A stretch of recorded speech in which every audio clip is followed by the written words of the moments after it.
Buen día. Ahora sí vamos a dar inicio a nuestra jornada del día de hoy.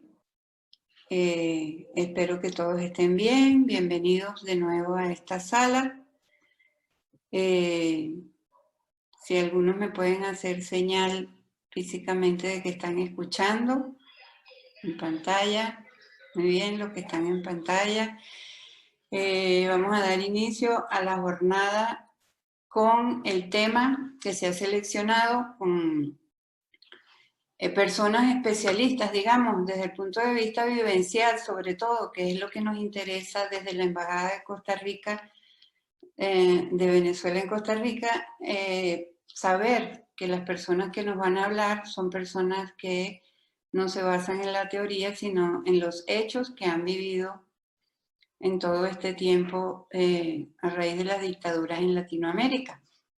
En nombre de la embajadora María Faría, de la Consejería de Asuntos Sociales, Políticos y Culturales de la Embajada de Venezuela en Costa Rica, les damos la bienvenida y les voy a presentar al primer ponente del día de hoy en el tema delitos ambientales. Américo de Gracia es un diputado venezolano, miembro del Partido de la Causa R, fue alcalde por 2 periodos del municipio Piar del estado Bolívar y ha sido electo diputado en 2 ocasiones. A través de una comisión especial parlamentaria denunció e investigó las llamadas masacres de Tumeremo, perpetradas en el marco del ecocidio que se conoce como el Arco Minero. Desde entonces ha recibido amenazas públicas de parte del régimen de Maduro, razón por la cual le fueron otorgadas medidas de protección de la Corte Interamericana de Derechos Humanos. Aún así, en 2019 le fue allanada de forma ilegal su inmunidad parlamentaria, situación que lo llevó a pedir protección en la Embajada de Italia en Caracas, para luego exiliarse en ese país. Entonces, tenemos como nuestro invitado del primer bloque a el diputado Américo de Gracia, quien a partir de este momento, durante 20 minutos, tiene el derecho a la palabra. Luego tenemos un bloque de interacción con los participantes.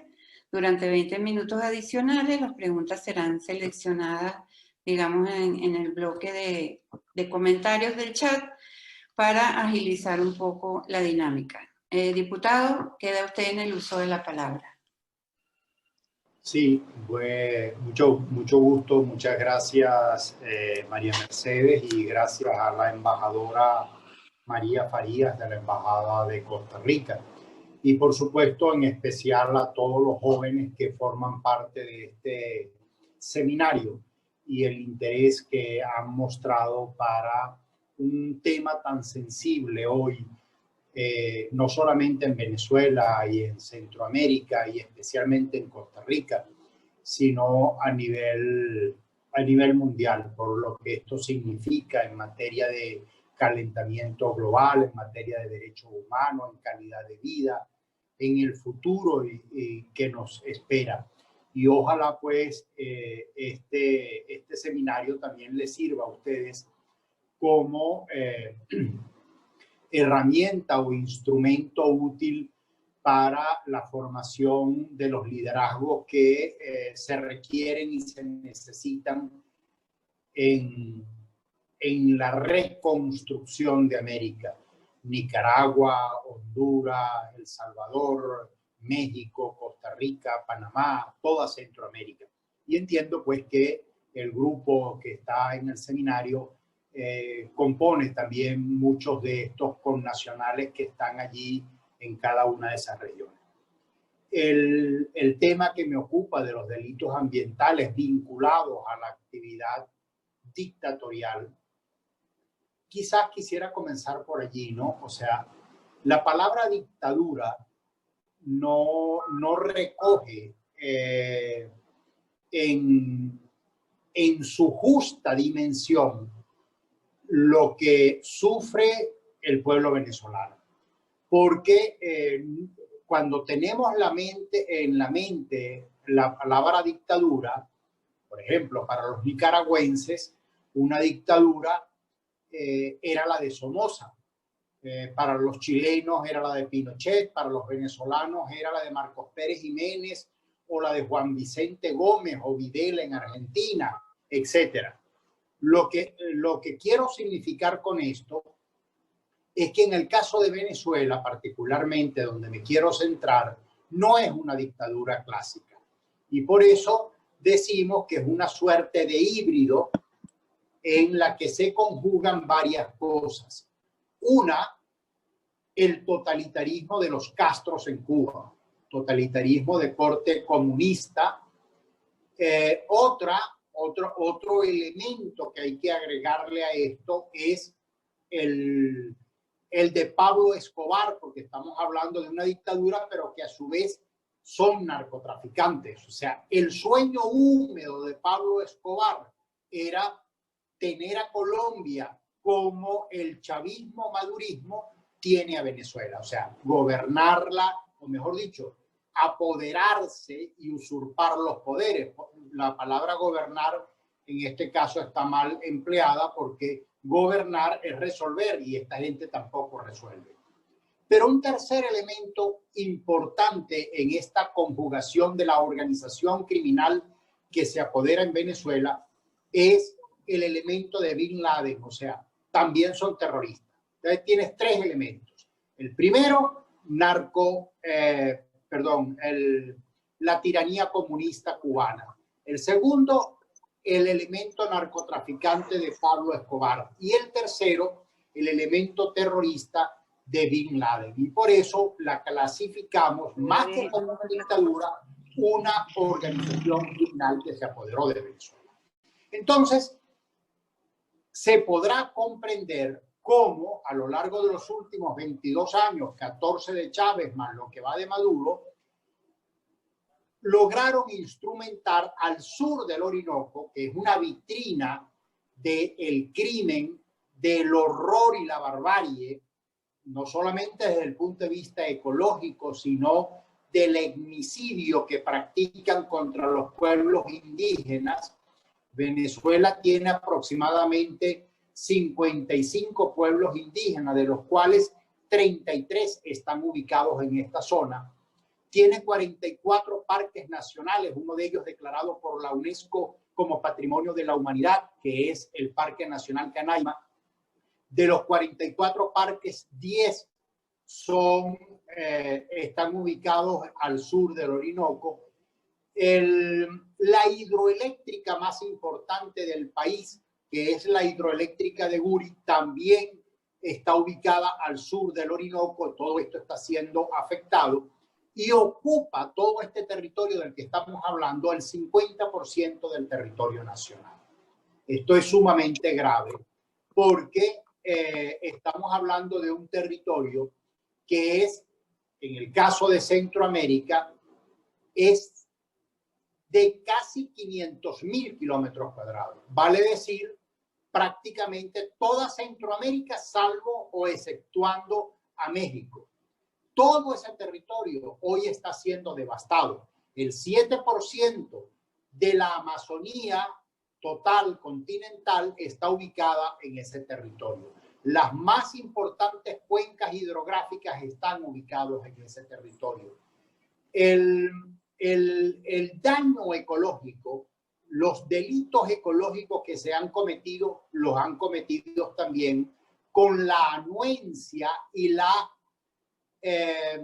promoción de una cúpula militar que está al servicio del cártel de los soles, que es el cártel de la droga más importante que existe en estos momentos en Venezuela y que, por cierto, tiene órdenes de captura y precio a sus cabezas desde el ministro de la Defensa hacia abajo. La cúpula militar venezolana está siendo solicitada, igual que quien funge como primer mandatario y usurpa el poder, que es Nicolás Maduro, a quien la Fiscalía de los Estados Unidos le impone una búsqueda de por 15 millones de dólares.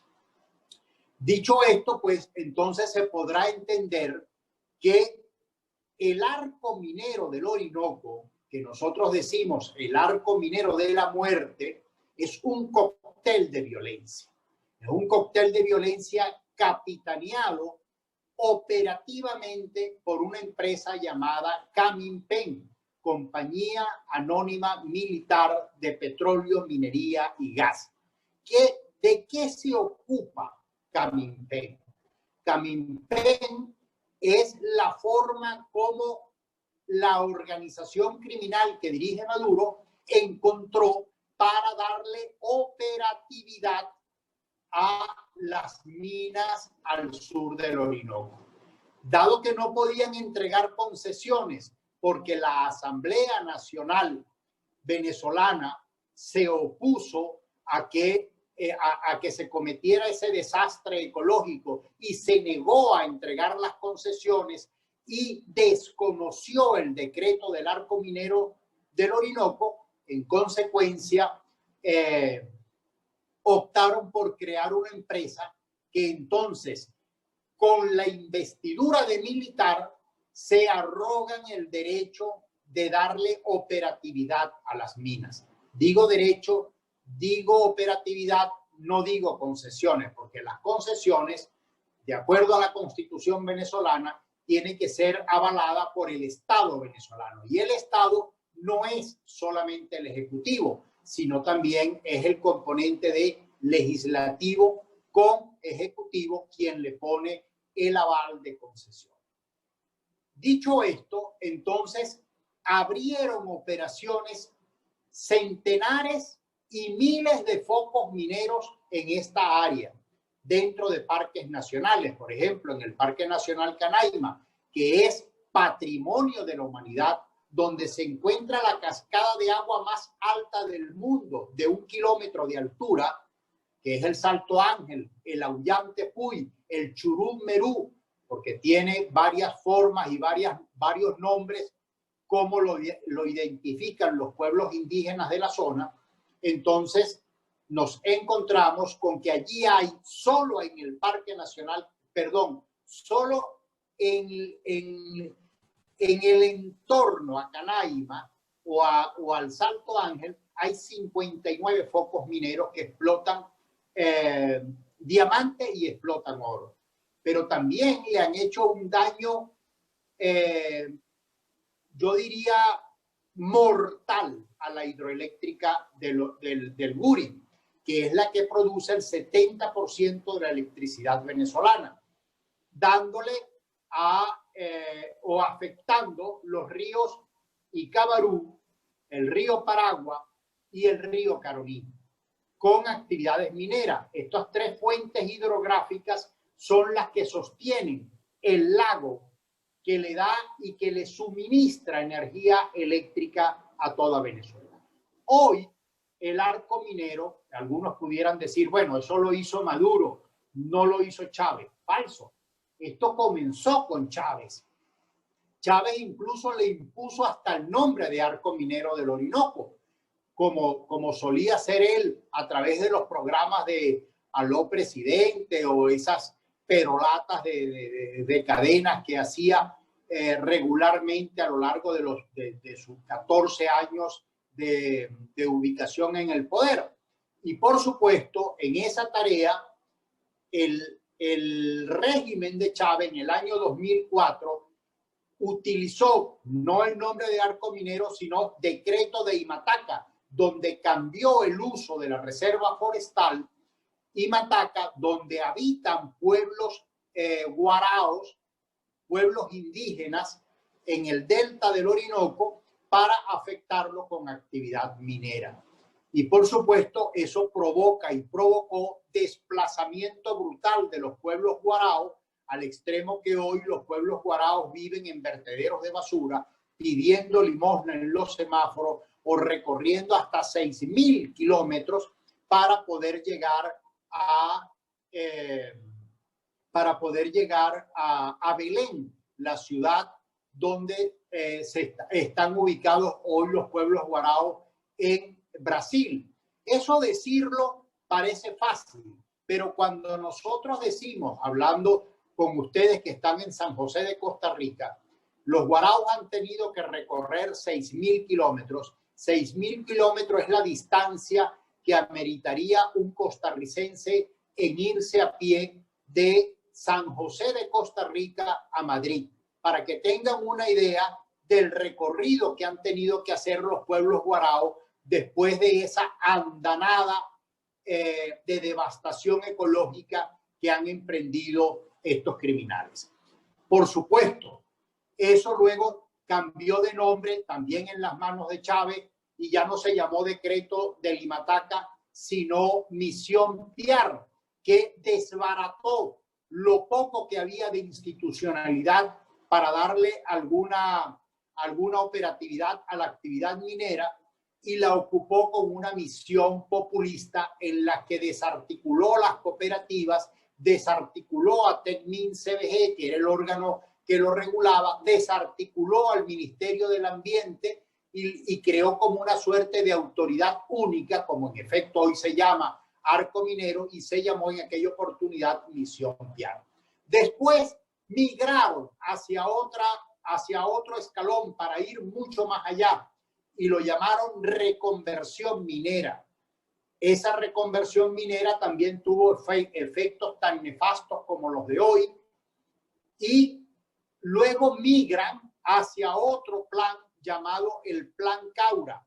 Todo esto es para ir tomando posición territorial de este vasto territorio del que hemos hablado hoy, que ocupa un territorio similar a toda Centroamérica, exceptuando a México. Después se llamó Decreto de Nacionalización del Oro, que tuvo 3 fases con Chávez y 2 fases con Maduro, y finalmente se llama ahora el Arco Minero del Orinoco. Digo esto para que no se piense bajo ninguna circunstancia que esto se está haciendo con Maduro y no se hizo con Chávez. Con Chávez tuvo la ventaja de que tenía la chequera que camina por América Latina, tenía la botija llena porque el barril de petróleo estaba en $100 el barril y todavía la industria petrolera venezolana era rentable para el país. Ya desafortunadamente la industria petrolera desapareció incluso del escenario productivo internacional, ya no es capaz de competir ni siquiera en el mercado interno, mucho más en el mercado externo. Ya no tenemos gasolina, ya no tenemos gas, ya esto se ha traducido en una actividad que nos ha quitado y nos ha mermado la capacidad eléctrica. Cuando ustedes ven que en Maracaibo, en Valencia, en Caracas se va la luz, no es solamente por un tema de que hace falta mantenimiento o es un problema de la compra o no compra de un transformador. Se está hablando también de que se ha afectado la capacidad de producción eléctrica en la represa de Guri. De modo que el daño colateral que ha creado y sigue creando el arco minero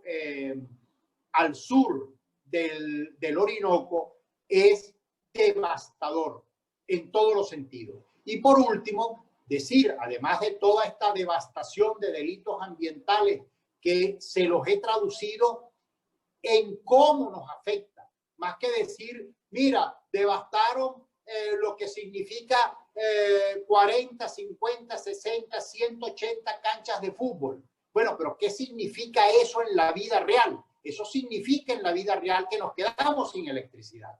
Eso significa en la vida real en masacres. Eso significa que el territorio está ocupado por Irán, por Cuba, por China, por Rusia, por Turquía, perdiendo nosotros la soberanía. Eso significa que quienes devastan ese territorio son sindicatos de criminales salidos de las cárceles y puestos inoculados en la zona para que administren y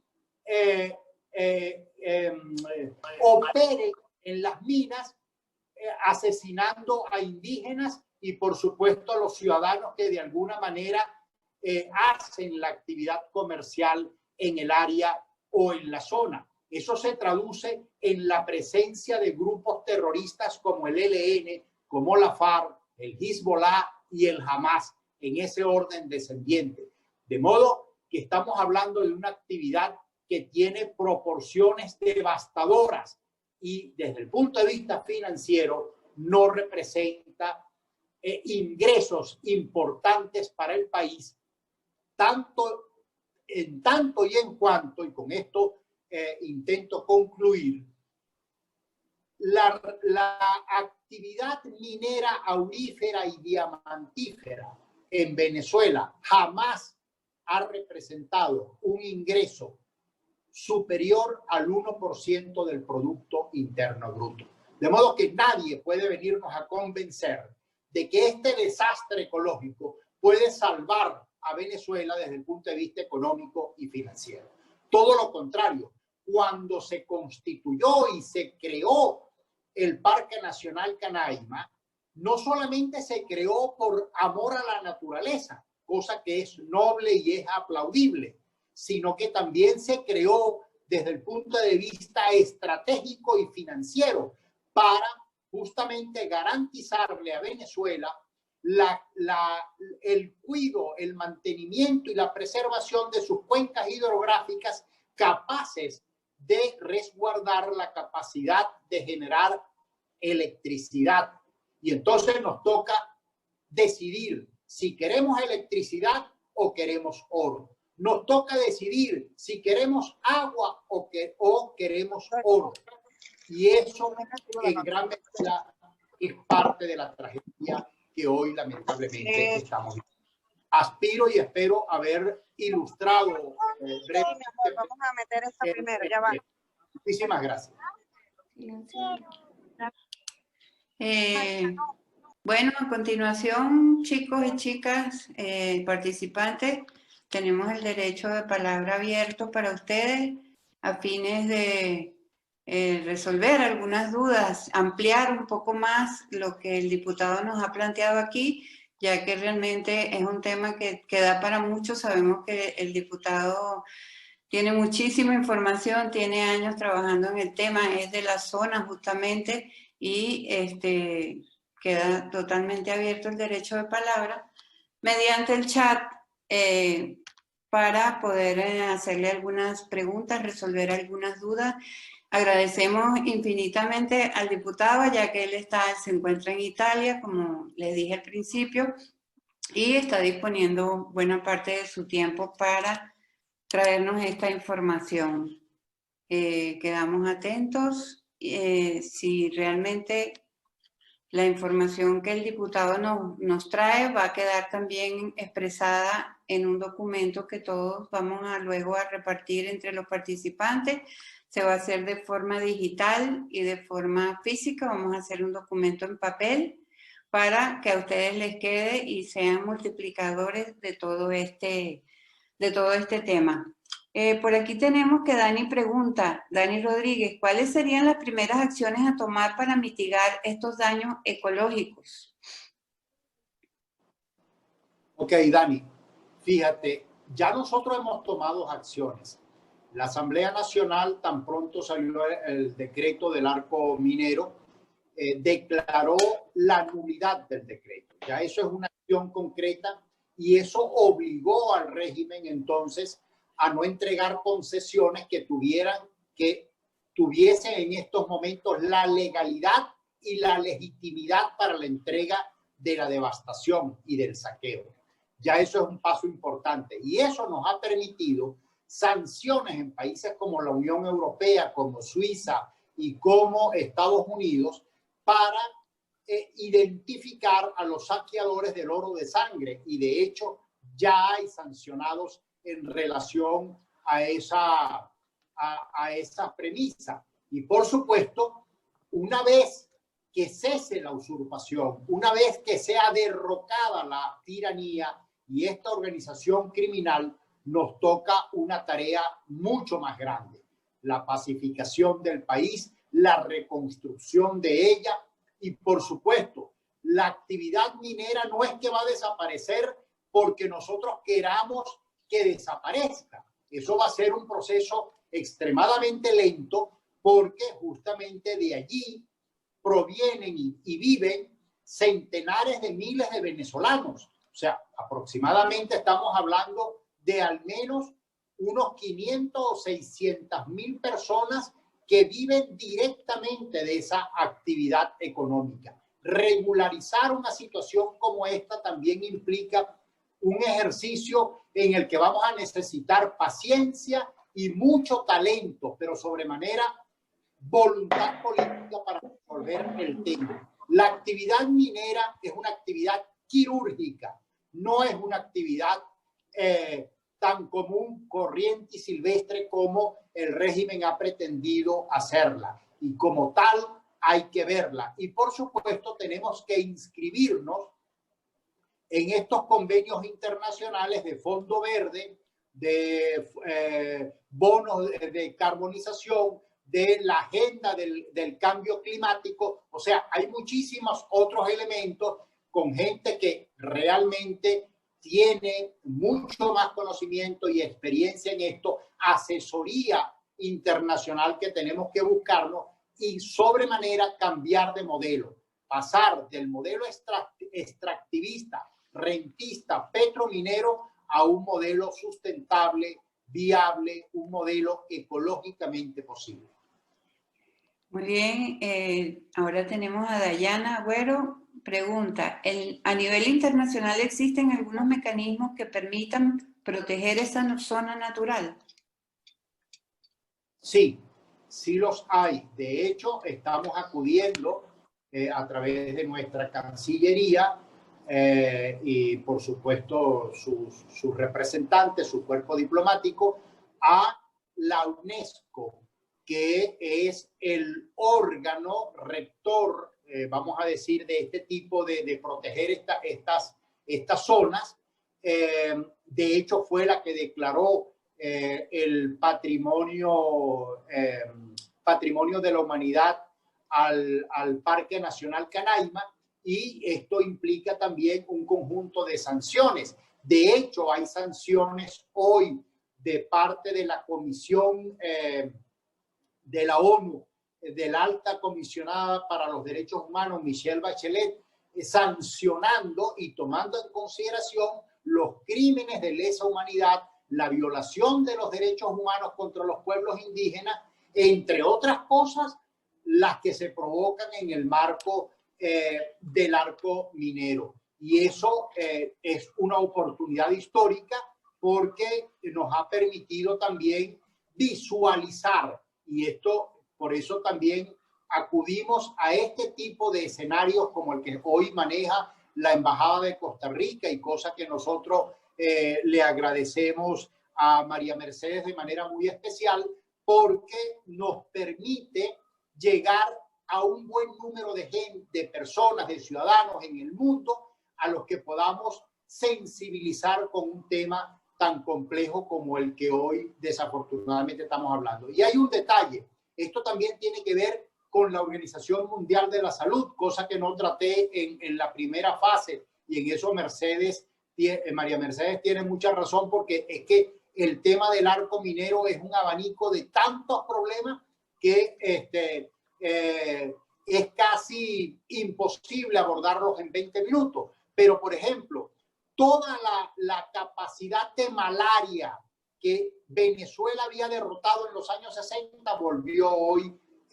Venezuela fue el primer país en el mundo declarado por la Organización Mundial de la Salud para libre de malaria. Hoy somos líderes en malaria, hoy somos líderes en difteria, en sarampión, en tuberculosis, pueblos indígenas enteros contaminados con el VIH, o sea, diabetes, que eran enfermedades que no las conocía, que no lo conocían los pueblos indígenas, y bueno, parasitosis, enfermedades gastrointestinales. O sea, pare usted de contar, pues. O sea, hay algunas que incluso hasta los nombres no son fáciles de pronunciar porque científicamente son media extrañas, pero que se están viendo hoy desafortunadamente invadiendo este territorio, y que son producto de la deforestación, que son producto de la contaminación con cianuro y mercurio de los ríos, de las aguas, de los peces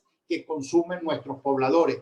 Ojo, no solamente indígenas, las ciudades más grandes del estado Bolívar, Amazonas y del Tamacuro se nutren del Orinoco y del Caroní. Estoy hablando de Tucupita, Ciudad Guayana, Upata, Ciudad Bolívar y Puerto Ayacucho, Caicara del Orinoco, y toda esa agua desafortunadamente está contaminada. Y por último decirle, hay poblaciones como Guasipati y El Callao que han perdido incluso su fuente de agua natural, que era el Yuruari, ya no tienen agua por tubería y están bebiendo agua contaminada prácticamente de aljibes y pozos subterráneos que desafortunadamente están contaminados con este tipo de químicos. Muy bien, diputado. Por aquí Flavia Nava nos pregunta, ¿cómo operaba Chávez la explotación minera? De la misma manera como la está explotando Maduro. En aquel entonces Chávez era una entrada marginal para ellos porque la riqueza petrolera era abundante, el precio del petróleo estaba por encima de los $100, de manera que el arco minero se había convertido, o mejor dicho, la actividad minera se había convertido en una suerte de caja chica. Y durante el periodo de Chávez, junto con el entonces gobernador Francisco Rangel Gómez, le dieron operatividad a los pranes.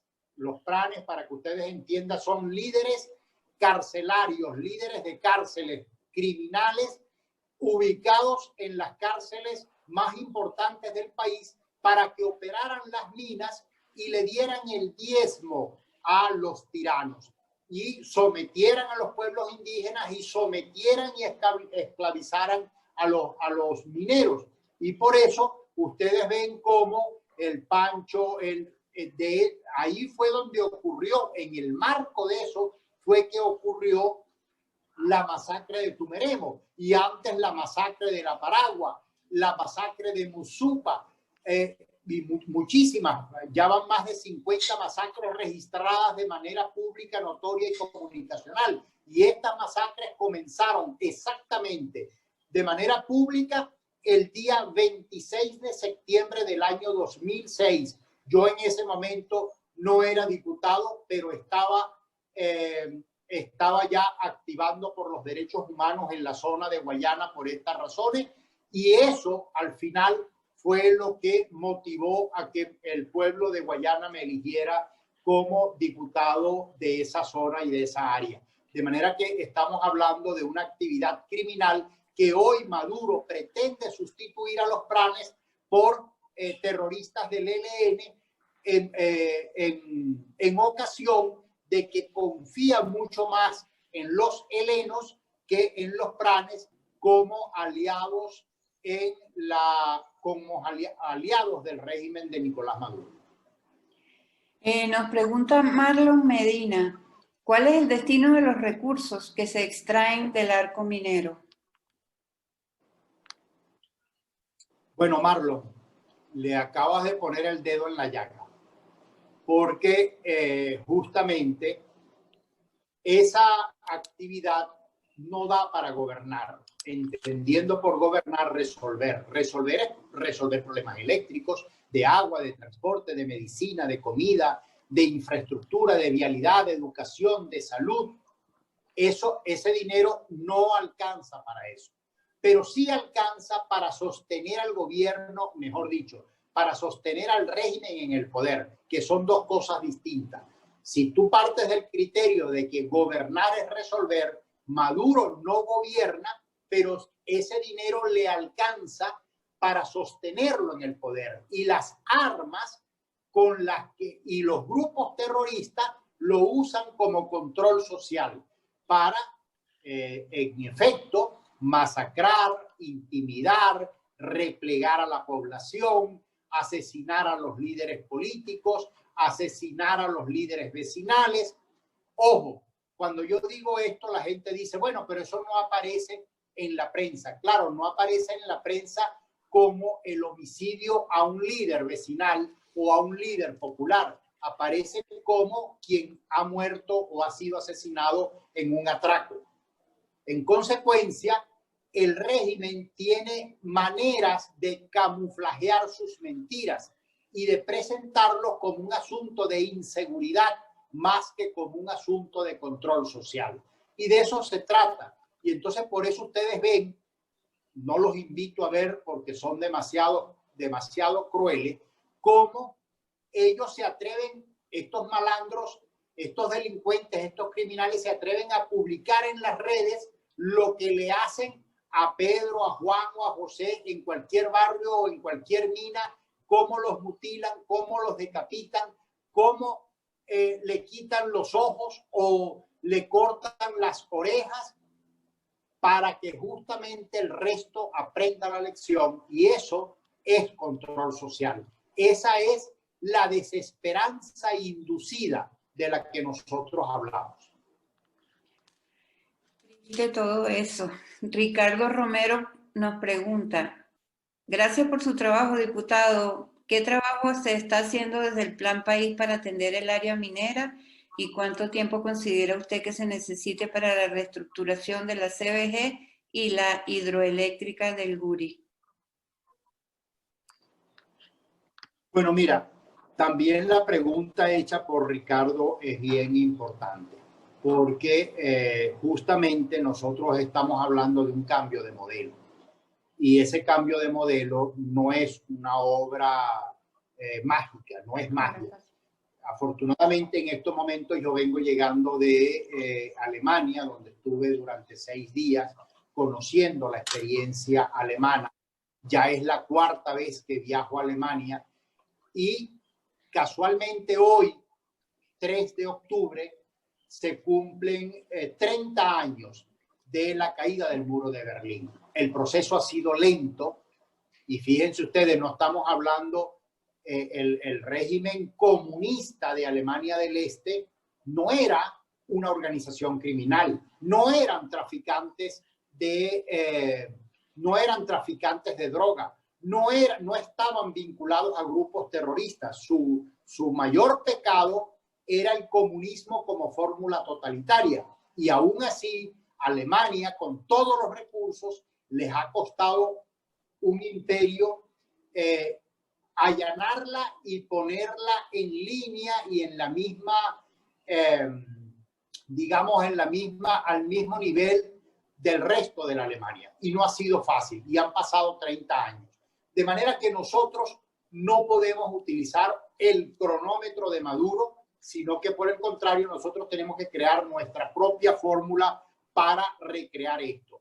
Y por otro lado, por mucho más éxitos del que hablemos, de los que hemos, y podemos hablar largamente sobre eso, de los éxitos obtenidos por la era democrática en Venezuela en los primeros 40 años, estoy hablando del 58 hasta la llegada de Chávez, a mi juicio es un modelo que se agotó. O sea, tenemos que trascender e ir a superar ese modelo. Ese era un modelo también extractivista, era un modelo rentista. Ahora tenemos que migrar hacia un modelo 2.0. Tenemos que migrar hacia un modelo de cambio climático. Tenemos que migrar hacia un modelo de economía sustentable.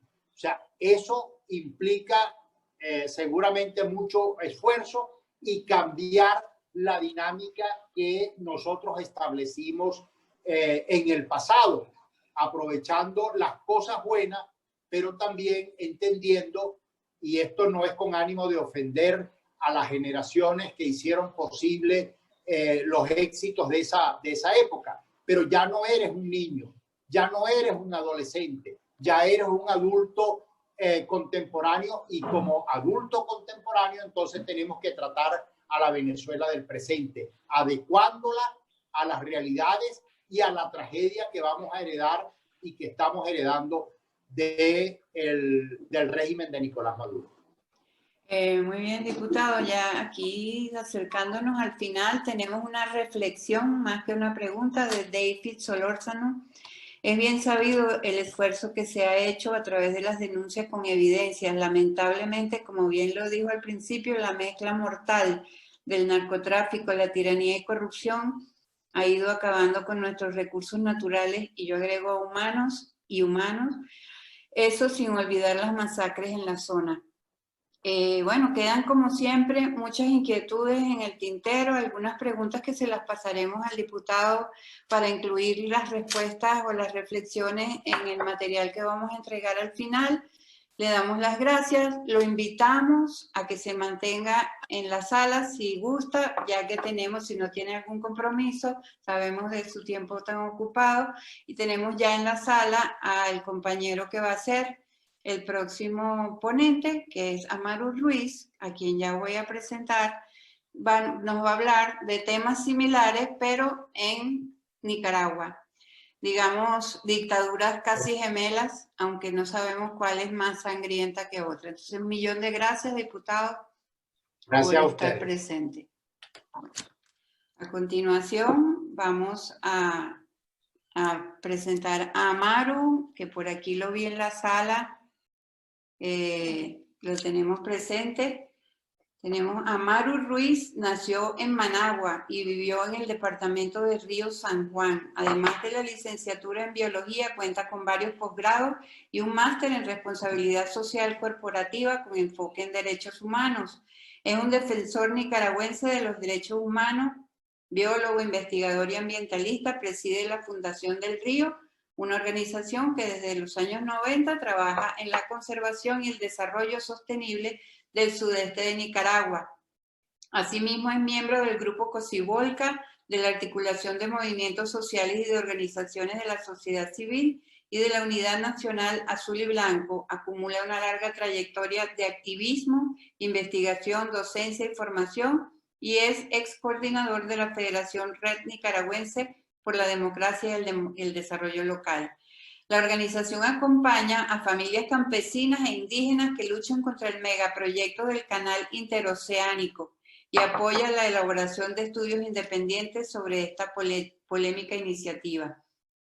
Las voces críticas de Amaru y sus compañeros de la Fundación del Río han sido gravemente atacadas desde abril del 2018, y a finales del año pasado la Asamblea de Nicaragua canceló la personalidad jurídica de la Fundación del Río y ocupó las instalaciones de la organización. A finales del 2018, Ruiz se marchó de Nicaragua tras haber estado recibiendo amenazas reiteradas por parte del Estado de su detención y acusación. Ahora vive en Costa Rica, donde espera se le reconozca la condición de refugiado o de asilado. Amaru, estás en el derecho de la palabra para darle continuidad a esta interesante jornada. Muchas gracias al diputado Américo también. Realmente coincidimos mucho en la visión y en la situación que está sucediendo tanto en Venezuela como en Nicaragua.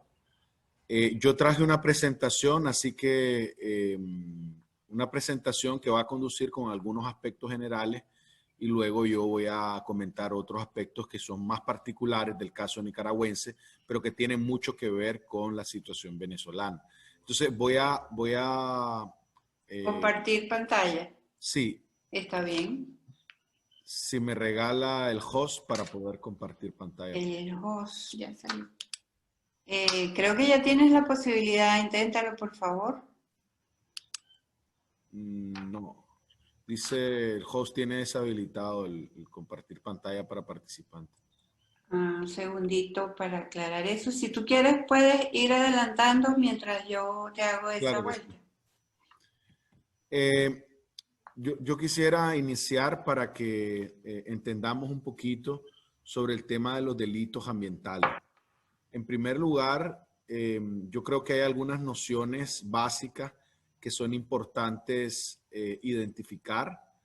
Estas nociones básicas tienen que ver con ambiente.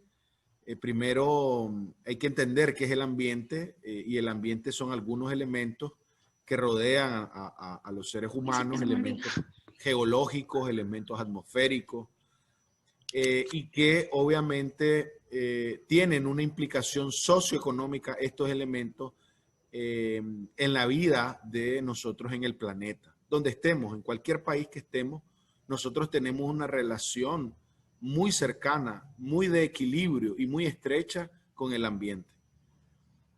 Otra de las definiciones es el daño ambiental. El daño ambiental es el impacto ambiental negativo, no previsto, no controlado ni planificado y producido directa o indirectamente por una actividad, obra o un proyecto. Otro de las definiciones que me parece importante plantear es el delito. El delito es un acto típico de conducta, acción u omisión típica que obviamente está tipificada por las legislaciones y donde existe una culpabilidad, existe una sanción, existe una pena o en su caso un reemplazo en la medida que haya un proceso jurídico que defina esa culpabilidad, obviamente mostrando las pruebas necesarias para catalogarlo como culpable o absolverlo de cualquier culpabilidad.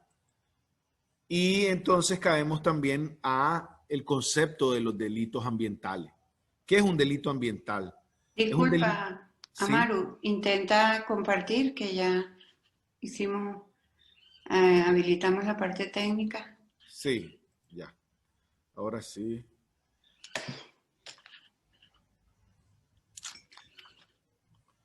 Ven.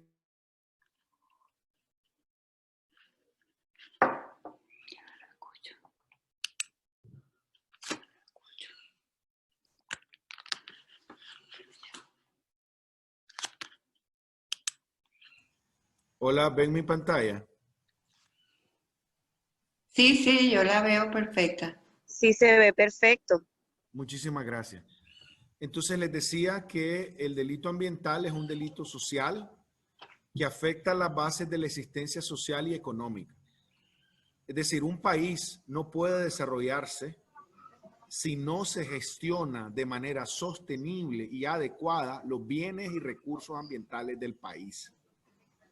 La base de la economía está en los recursos ambientales, en los recursos naturales, en los bienes comunes que tenemos en cada uno de los países. Entonces, un delito ambiental es el que atenta también con esos materiales, con esos discursos indispensables para las actividades productivas, culturales, espirituales, y que pone en peligro las formas de vida autóctonas y que implica una destrucción de los sistemas en esa relación que existe entre el ambiente y las personas. Obviamente los delitos ambientales tienen una base legal jurídica y esa base nació o viene construyéndose a partir del derecho internacional ambiental. Y ahí es donde surgieron los primeros informes, el informe Brundtland, el informe de la situación climática y muchos informes a nivel internacional de especialistas, comunidades científicos, países, organizaciones ambientales, que han puesto en evidencia la situación planetaria de destrucción ambiental y que a partir de ahí se han establecido a través de Naciones Unidas, de los organismos multilaterales, de los organismos bilaterales, de los espacios y tratados que han firmado los países, empezaron a construir ciertos protocolos y ciertos tratados de importancia ambiental para la estabilización o para la conservación de esos recursos, para el buen manejo y la gestión. Ahí salieron los ODS, salió la cumbre de Río, la cumbre de Río +20, es decir, una serie de encuentros internacionales que han resultado en algunos protocolos y tratados, que es la base jurídica de la aplicación del derecho ambiental en nuestros países y de la sanción a los delitos ambientales que ocurren.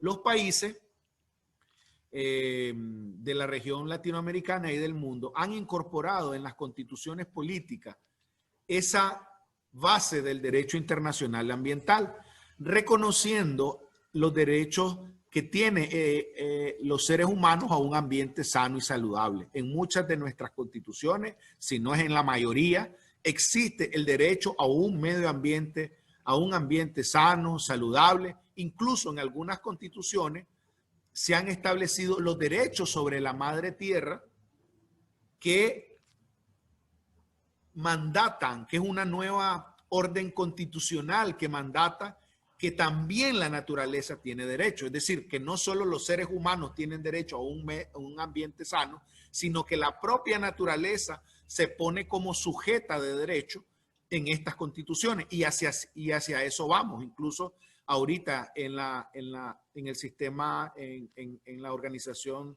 de Naciones Unidas, se está discutiendo precisamente los derechos de la madre tierra para incorporarlo a ese andamiaje de derechos que a nivel internacional están siendo incorporados en esas bases jurídicas que existen. Y obviamente eso se traduce en nuestros países, luego que está en la Constitución, en una serie de leyes que gestionan, que permiten regular, que establecen algunos lineamientos para la conservación de esos bienes naturales y que obviamente también establecen algunas sanciones en función de los delitos ambientales que se cometen en nuestros países. Obviamente, esos delitos ambientales están sobre todo en nuestros códigos penales. Si uno revisa los códigos penales, existen sanciones por tanto funcionarios públicos, tanto por personas, por ciudadanos, por organizaciones, por empresas que cometen estos delitos ambientales. Entonces, esa es la base jurídica de donde están los delitos ambientales. Hay una cosa muy reciente que ha salido en 2018 y lo pongo como un ejemplo de los procesos internacionales que se concretan a nivel nacional y que ratifican nuestros países para la protección y conservación de esos bienes y para la buena gestión. Uno de ellos fue el Acuerdo de Escazú, firmado aquí en Costa Rica, en Escazú. El acuerdo regional tiende a ser vinculante a 24 países de América Latina y el Caribe. No todos los han firmado.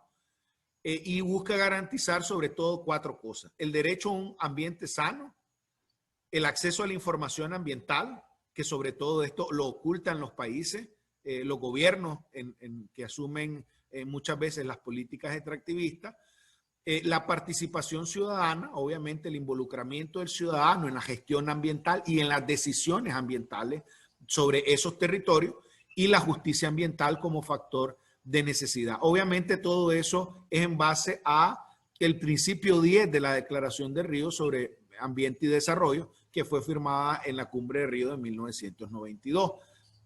Actualmente Latinoamérica se encuentra en proceso de ratificación del acuerdo.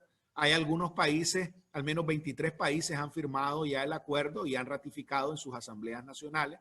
En el caso de Venezuela, por ejemplo, ya que están aquí una mayoría de venezolanos, pues obviamente no ha ratificado y no se ha comprometido con el Acuerdo de Escazú. En el caso de Nicaragua sí se comprometió, pero eso no implica que lo va a cumplir. Entonces ahí tenemos dos mundos. Los países que no quieren asumir la responsabilidad y hay algunos países que sí, al menos en firma del convenio, sí tratan de asumir o tratan de dar una imagen que asumen, pero en la práctica eso no se convierte en una realidad.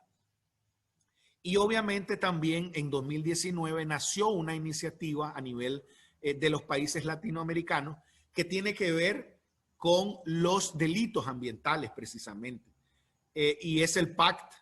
El PACT es una iniciativa promovida por la Unión Europea con países de la región y con los sistemas de seguridad que le han llamado a esta red Jaguar con una preocupación sobre el aumento de los delitos ambientales y reconociendo a Latinoamérica como un territorio que alberga el 40% de la diversidad mundial y el 25% de las especies que están en peligro de extinción. Es decir, reconociendo nuestros países como una prioridad en el sentido de las violaciones o los delitos ambientales que se están cometiendo en toda América Latina. Obviamente reconociendo también algunas particularidades como que el 20% de la Amazonía ha sido deforestada, y ya lo explicaba Américo, como también el arco minero también se involucra en esos procesos de deterioro de toda la Amazonía que comparte con varios países en América del Sur. Obviamente todo el tema de la preocupación sobre el tema del aumento de asesinatos a activistas ambientales, y esto es una cosa muy común en Colombia, obviamente en el mismo Venezuela, en Chile, incluso frente a asesinatos a comunidades indígenas que están resistiendo a estas oleadas de delitos ambientales que están sufriendo en esos territorios. Y obviamente, bueno, en América Latina el 60% de estos, o de los 247 activistas ambientales asesinados, el 60% se ubicaron en América Latina. Eso es solo en 2018. Igual el tema del tráfico de especies o de vida silvestre, que desde el 83, desde el año 1970, ha desaparecido un total de 83% de la vida silvestre en América Latina, y eso representa serias preocupaciones para esta iniciativa que es muy nueva, pero que está en algunos países de América Latina como Alemania, Brasil, Colombia, Ecuador, y que de alguna manera se incorpora a esas necesidades. Ahora, hay algunos delitos que son de gran envergadura, y hay algunos ejemplos claros como el de Costa Rica, donde en 2018 se registraron más de 800 casos de animales silvestres decomisados. El tráfico de fauna silvestre entre Costa Rica y la Unión Europea es una realidad lamentable, pero que sigue saliendo muchas especies de nuestros países hacia otros países ya en desarrollo. Obviamente todo el tema de la situación del tráfico ilegal de mercurio. El mercurio es el que sirve de azogue para la extracción de oro de la roca, y es el que se usa para esa extracción, y por eso es además es un elemento, un componente muy tóxico y que genera no solo daño a nivel de la salud de los seres vivos, de todos los seres vivos, sino que genera como se acumula en los tejidos, genera periódicamente procesos de enfermedades que van en contra de la estabilidad de las poblaciones en general. Y obviamente el tema de la deforestación de los bosques, que es una realidad por diferentes causas y por obviamente todo un sistema de modelo de producción impulsado por los gobiernos que administran el Estado. En el caso de los delitos o los principales delitos ambientales en el mundo, nos encontramos con al menos 5 tipos de delitos, y con una industria de 91 millones, entre 91 millones y 259 millones de dólares anuales, según UNEP e Interpol. Y nos encontramos con grandes drivers o grandes cadenas o grandes elementos que son importantes mencionar, que serían uno que tiene que ver, y es el más grueso, el tema todo el tráfico ilegal.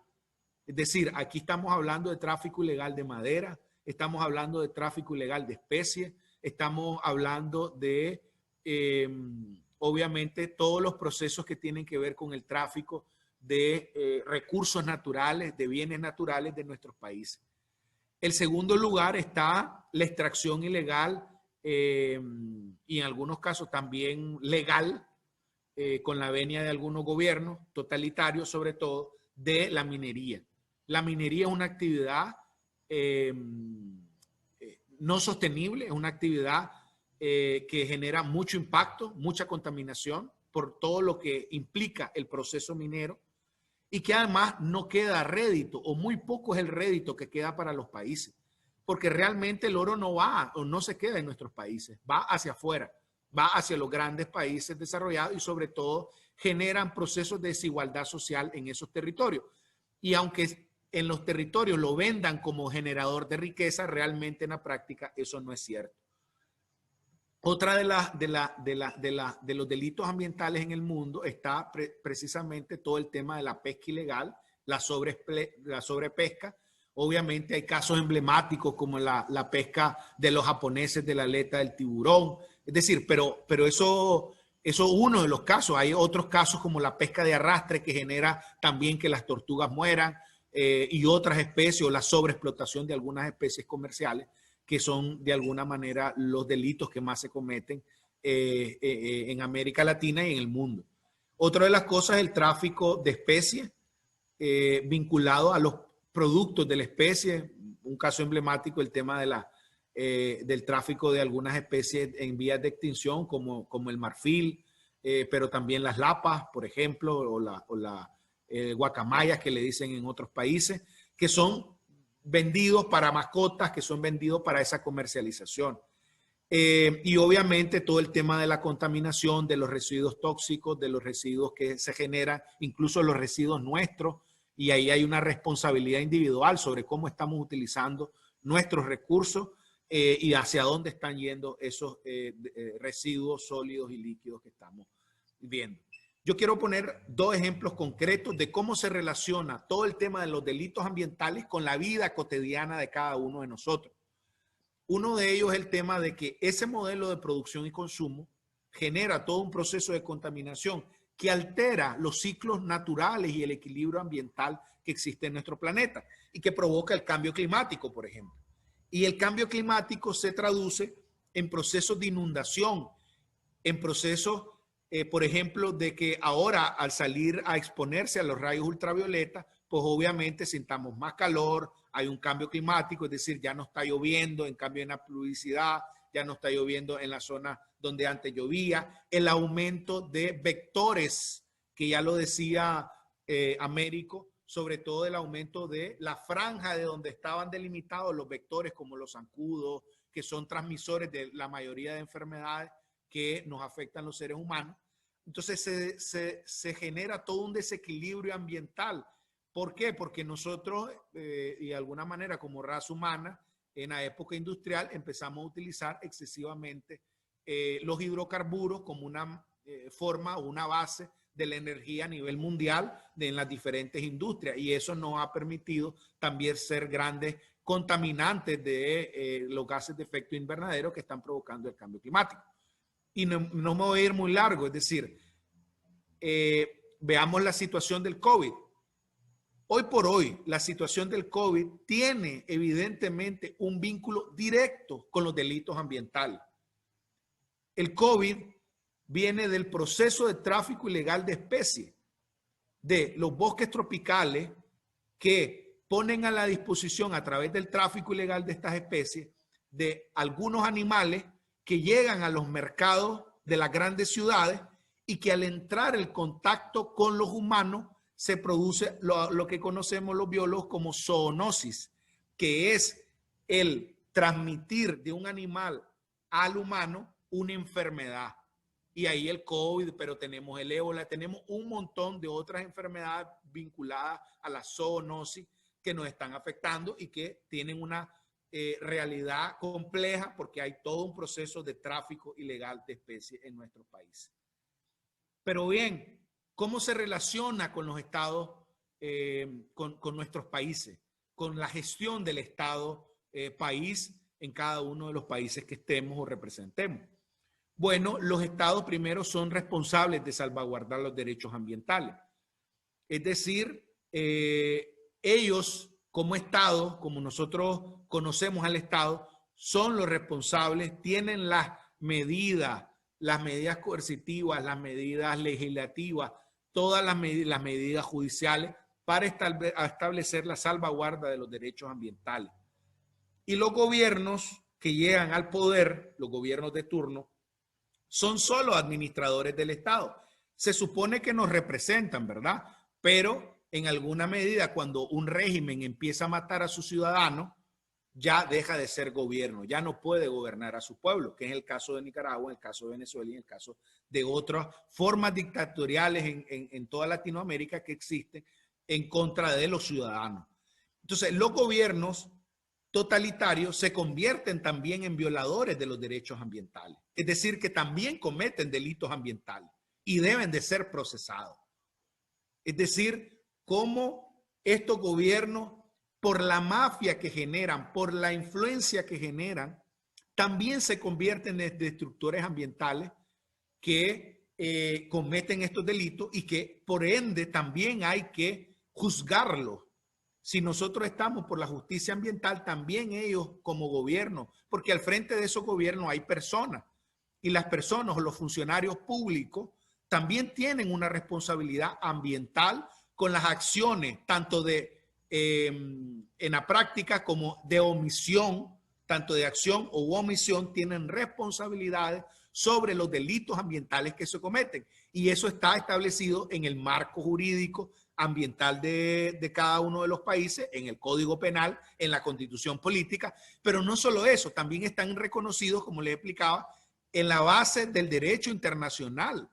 Entonces, todo Estado, todo gobierno, todo funcionario de gobierno que cometa delitos ambientales tiene que ser juzgado por esa responsabilidad que tiene en el deterioro ambiental de esos bienes naturales.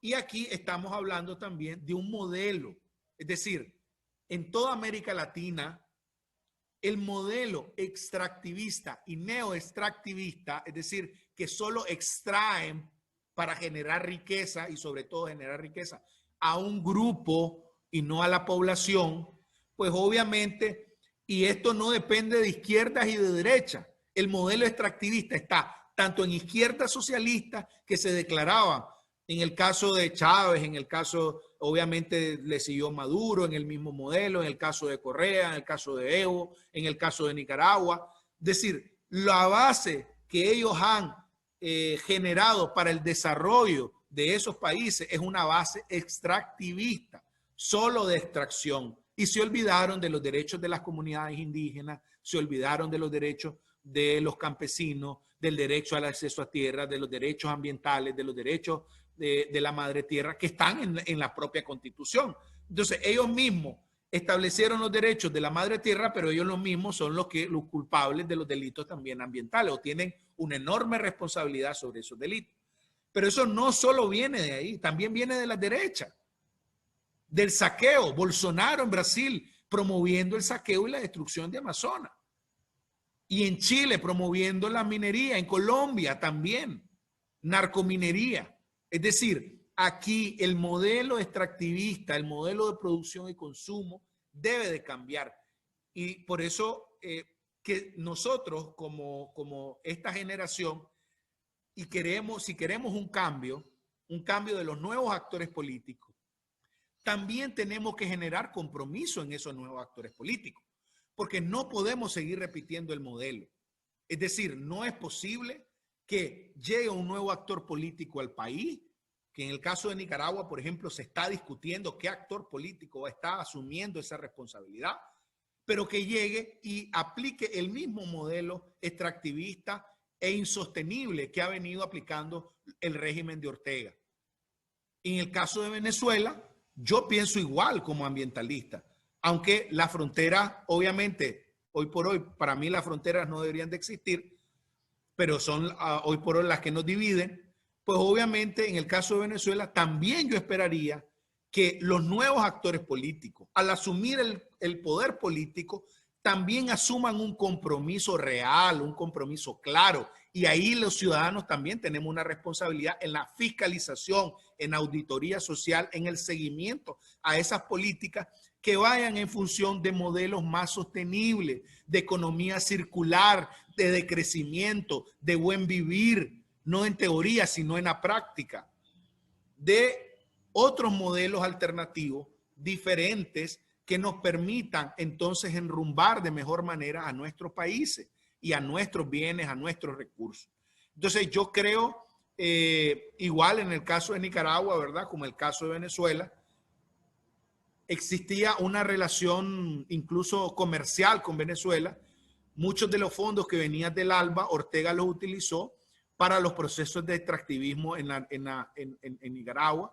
En el caso de los fondos que venían de ALBA Forestal, de ALBA generó una empresa que se llamó ALBA Forestal, que fue una de las principales extractoras de madera en Nicaragua, o lo utilizó para todo el tema de la promoción de la ganadería extensiva, y la ganadería extensiva es una de las principales causas de la deforestación en Nicaragua, y un sinnúmero de acciones que hizo el gobierno de Ortega, el régimen de Ortega, en función del deterioro ambiental. Y una de las cosas que detonó la protesta de abril y por las cuales estoy en el exilio es precisamente porque nosotros como organización salimos denunciando la negligencia que existía del régimen de Ortega para enfrentar los delitos ambientales o las situaciones ambientales de catástrofe. En el caso del incendio de la Reserva Biológica Indio Maíz, nosotros el día 3 de abril salimos públicamente a denunciar la negligencia en la atención de estos desastres ambientales que el Estado a través de su gobierno estaba generando, y obviamente eso representó las primeras olas de protesta en Nicaragua, porque generó solidaridad en la mayoría de las ciudades importantes de Nicaragua, y que muchos de los actores fueron jóvenes, estudiantes universitarios de las universidades, que se salieron a protestar por la situación de un incendio forestal en la Reserva Biológica Indio Maíz, y que estas protestas fueron golpeadas por estructuras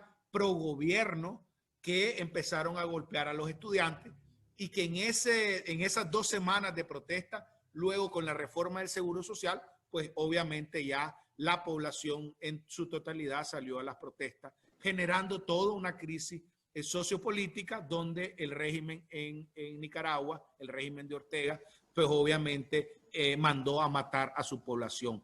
Y cuando un gobierno manda a matar a su población, deja de tener legitimidad para gobernar. Entonces, por eso es que nosotros seguimos, igual que en Venezuela, en la lucha. Nosotros, bueno, comparado con Venezuela, somos más pequeños, una población de más de 6.5 millones de habitantes. Tenemos 100.000, 120.000 en el exilio en Costa Rica, y otros tantos, bueno, en otras partes de los países, tanto en Europa como en Estados Unidos, también importantes de exiliados. Pero esa es la situación que nos tiene. Entonces, mi mensaje como final es que nosotros también queremos el cambio político, pero no es cambiar a las personas nada más, sino también queremos cambios en los sistemas de producción y consumo. Queremos cambio en el modelo de extractivismo que existe en la región latinoamericana y en nuestros países. Muchas gracias. Excelente, muchas gracias, Amaru. Fíjate, a continuación tenemos un rato, unos 20 minutos adicionales para compartir reflexiones de los participantes. Tenemos a David Solórzano, de nuevo haciendo una importante reflexión. Un arduo trabajo que con el apoyo de este tipo de iniciativas permitirá alcanzar el objetivo de frenar el caos ambiental que ha venido ejecutando estos regímenes. El mundo ha abierto los ojos a estas realidades de nuestros países y en nosotros está mantener viva esta lucha.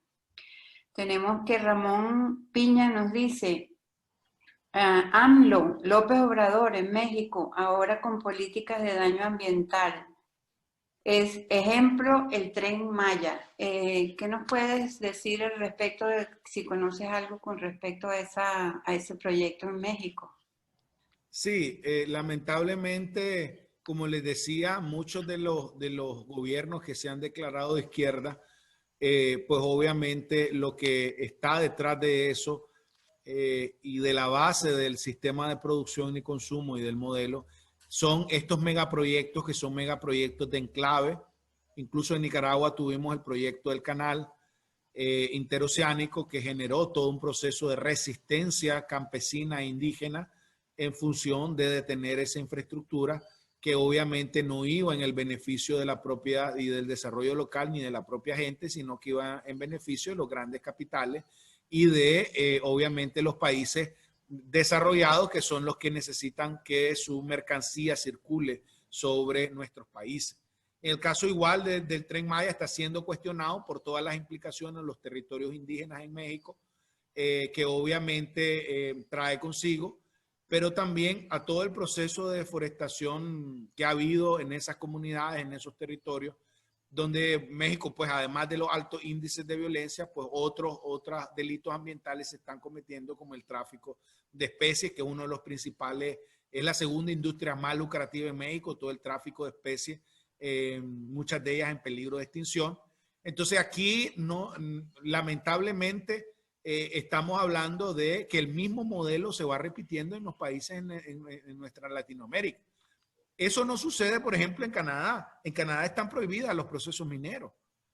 Ah, pero las empresas canadienses son las que vienen a nuestros países al saqueo de nuestros recursos naturales y los gobiernos son cómplices. Y los grandes capitales también son cómplices porque apoyan la instalación sin ningún estudio de impacto ambiental o con las mínimas, con mínimas condiciones nada más al saqueo de estas empresas que llegan a nuestros países prácticamente a saquear nuestra riqueza. Recordemos que antes fuimos saqueados por españoles e ingleses en nuestra América Latina. Es decir, el saqueo va más de 500 años.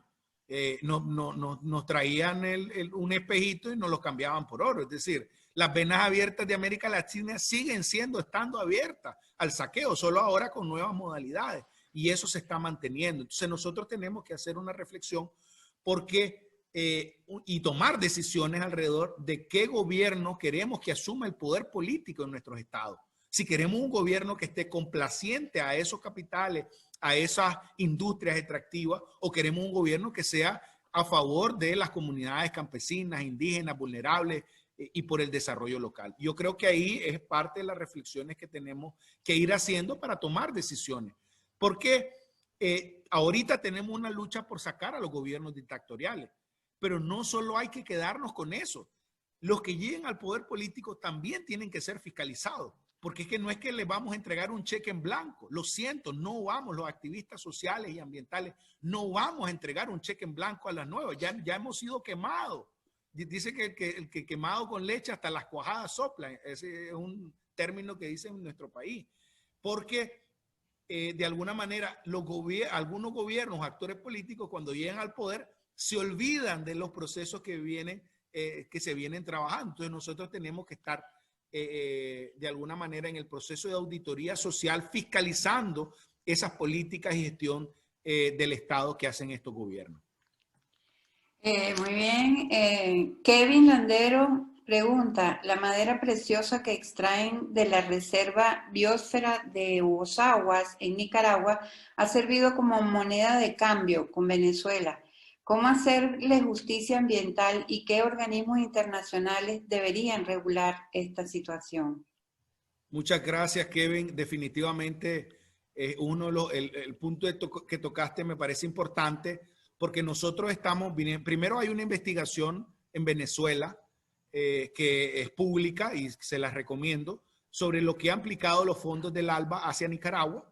Y ahí donde vemos la poca transparencia y corrupción que ha habido en el uso de los fondos de solidaridad que viene del pueblo, porque al final eso es del pueblo venezolano, que viene de apoyo al pueblo nicaragüense. Pero la gestión, los procesos de poca transparencia, de corrupción y de enriquecimiento ilícito que tuvo la gestión del régimen de Ortega, pues obviamente generó o con esos recursos generó todo el financiamiento a las industrias extractivas que ocurrieron en Nicaragua y que saquearon precisamente parte del territorio de Bozaguá, cambiando de empresa, extrayendo recursos forestales de bosque en pie, no solo los que se esperaba extraer el bosque tumbado que generó el huracán Félix en ese momento, que estamos hablando del año 2009, y que generó todo un proceso de extracción masiva de estos recursos forestales. Nosotros desde Nicaragua también hemos documentado junto con periodistas los procesos de corrupción y todos esos delitos ambientales en nuestras legislaciones no prescriben y eso es importante. Es decir, si un funcionario público cometió un delito ambiental en un cambio del poder político, en un nuevo Corte Suprema de Justicia, porque en nuestros países hay que renovar varias cosas, no solo el Ejecutivo, sino que la corrupción ha ido el legislativo, al judicial, etcétera, y tenemos que hacer esos cambios políticos para tener las bases democráticas que nos permitan tener acceso a la justicia.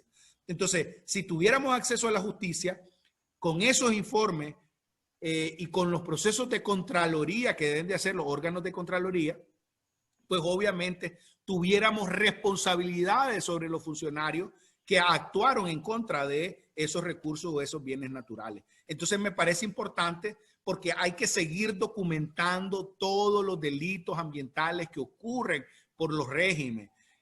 Hay que seguir documentando y teniendo información sobre el actuar de los funcionarios públicos en función de esos delitos ambientales. Porque cuando tengamos acceso real a la justicia, pues obviamente es el momento de actuar en función de poner en evidencia los delitos que ellos y ellas están cometiendo en contra de los recursos y los bienes naturales. Muy bien, seguimos con las inquietudes. Por aquí Ramón Piña comenta, igual que las empresas de la Unión Europea. David dice, no hay pena suficiente para castigar el daño que han hecho. El diputado Américo de Gracia se pone a tu orden y quiere contactarte. Igual le haremos llegar todas estas inquietudes para que ustedes dos las compartan. Dayana Agüero pregunta, ¿es difícil que siendo las naciones europeas las receptoras de los principales recursos explotados de América realicen acciones serias y no hipócritas para cooperar en la conservación de nuestras áreas y recursos? Definitivamente somos los pueblos los llamados a tomar conciencia y acciones. Otra cosita, no sé si quieres comentar al respecto de lo que dice Dayana. Sí, primero decirles que les he colocado mi correo electrónico para que me escriban si tienen alguna duda o quieren algún complemento. Estoy también a la disposición. Decirles, miren, definitivamente Europa tiene una responsabilidad histórica con América Latina. En algunos casos, algunos países les han donado su deuda histórica. Otros países seguimos peleando por esa deuda histórica. Recuerden que el saqueo tras la colonización, que no es colonización porque ya habían nuestras comunidades indígenas, habían y habitaban hace muchos años, entonces no hay ninguna colonización, más bien se convirtió en un saqueo a nuestros países, pues obviamente tiene una responsabilidad histórica. Y yo creo que esa responsabilidad histórica se debe de traducir en políticas públicas, en políticas europeas de beneficio a los países de la región latinoamericana. Es decir, y ellos cada vez que vienen aquí, yo por lo menos soy claro y les digo, bueno, ustedes tienen una responsabilidad con la destrucción y con el poco desarrollo que existe en América Latina. Y esa responsabilidad es una responsabilidad que diariamente nosotros como actores políticos, como actores sociales, les debemos de recordar. Y en algunos casos, algunos españoles hasta se enojan cuando les digo, bueno, si ustedes no nos hubieran saqueado tanto, pues estuviéramos en condiciones diferentes.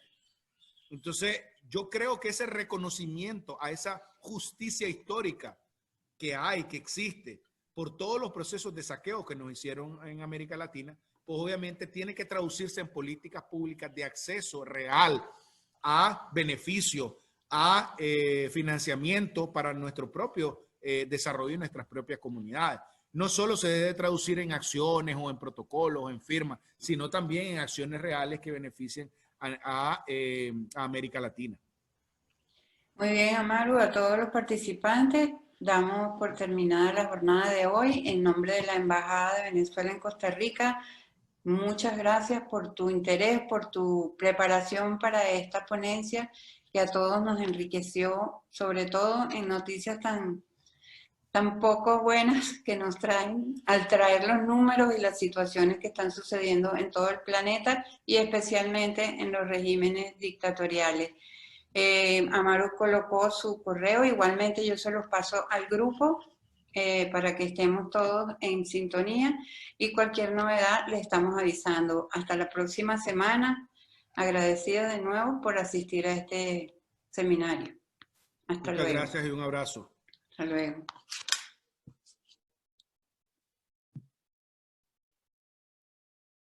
Ahora no sé.